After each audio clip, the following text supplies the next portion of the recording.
The land is our foundation, and land synergy is here to solidify and restore. Join us as we connect the dots of land restoration, sustainable practices, and self-sufficiency. It's time to get rooted.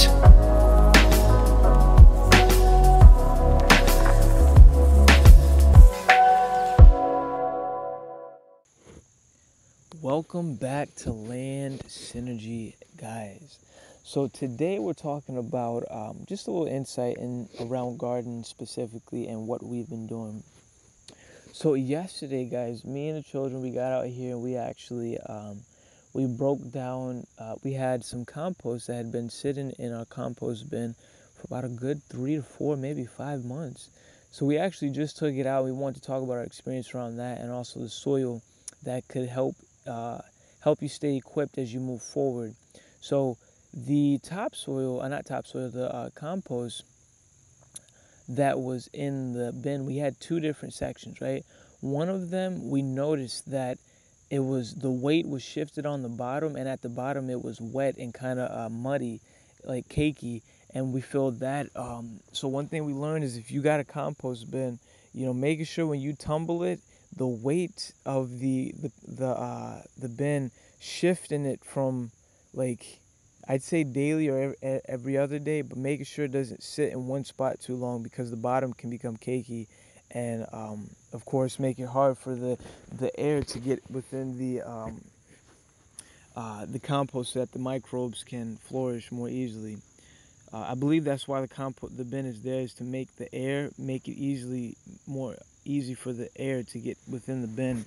And from personal experience, I've noticed that when the compost that I have on the ground, when I shovel it, like when I do a lot of shoveling and get some air into it, it seems to break down quicker. But if I just throw scraps and whatnot on top, it doesn't break down as quicker. And then at the bottom, and towards the middle, it gets really wet and cakey, and like it has this methane sort of smell, and I just don't think it's as effective. I definitely feel like we need to be turning.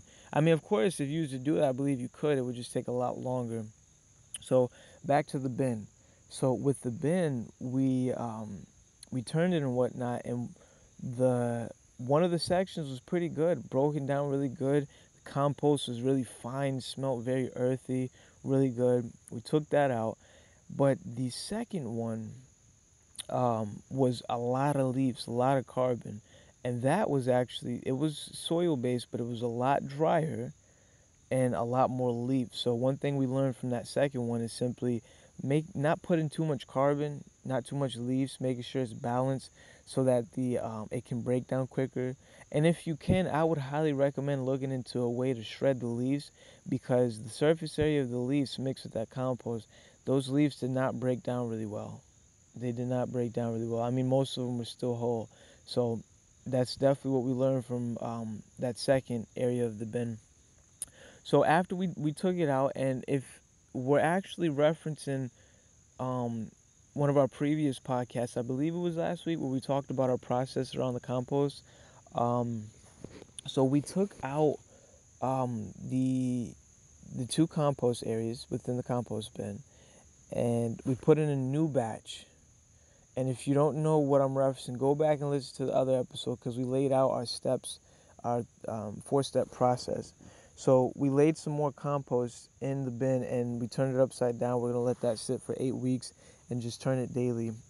So we have a lot of fresh compost to use, guys. And what I learned listening to, if you are familiar with Joe Gardner, I listen to his podcast. Great podcast. He's been gardening for like 20 plus years, I believe. A lot of great experience and great insights. He shared yesterday how he's gearing up for the fall season, and he has some plants that he's already planting, which I'm looking forward to as well. He has like some peas and a lot of fall crops coming into fruition that he's ready to plant. And he was saying how he dresses his plants up with some compost soil, but only on top.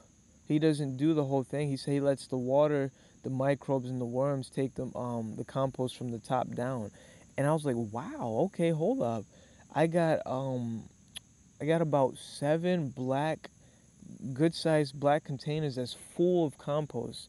And I filled them up. Like, they're straight compost, the soil from the compost. And it hit me. I'm like, wait, I guess maybe I don't need all that. So what I'm gonna do is I'm gonna actually not transform, but I guess move the compost back to the main area, and then put like some clay slash dirt, like break that up real good, and let that be the majority of the soil within the container, and then layer it with about 1 inch of compost. Doing that, guys, we have a lot of compost. I mean, especially with this technique that tactic that we're gonna employ, it's a lot of compost. And I feel like just from the cucumbers that we spoke about a couple weeks ago, and the tomatoes, I mean, the cucumbers and the tomatoes, they're doing fine. I mean, I did layer some compost, probably about a good 2 to 3 feet down, but honestly, I was just trying that to see how it went, and I don't even think that the cucumbers needed that. I mean, the cucumbers are doing just fine. And so what I'm going to employ moving forward, see it, and of course, communicate back to you guys how it's been. I'm going to just layer about 1 inch of topsoil, the compost, on top, and see how that works, and see what the worms and the microbes bringing it down. Because doing that, we can save a lot more compost. And just seeing how it works, because of course, as you guys know, each plant is different in its needs. And I actually have a lot of pots growing right now. I mean, some squash. We got some squash. I believe it's squash or it might be cantaloupe. But they're just bursting out of the pots. That and some tomato plants. So we're going to let them be for right now. But we definitely want to take a lot of that compost back out, because it's the basis right now. And we don't think it needs to be. It makes sense that it doesn't need to be the whole thing. And, from some research a couple weeks ago, it was essentially the author of this information shared that from his experience, the plant doesn't, like, its root structure, it has like a some type of structure within its root that meets at the soil and the ground, and it builds like a microbiome factory that essentially converts a lot of the material in the soil to something that's usable for it. So essentially, to break it down into simple terms, it's not absorbing all that system that it's using is right there in the middle of the soil and the ground.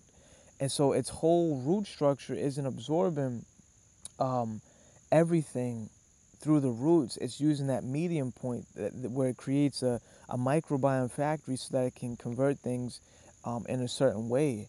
So if that's the case, we don't need to be filling the whole ground with very rich soil if the plant is able to create a microbiome type uh, area within its root in the middle part so that it can absorb stuff.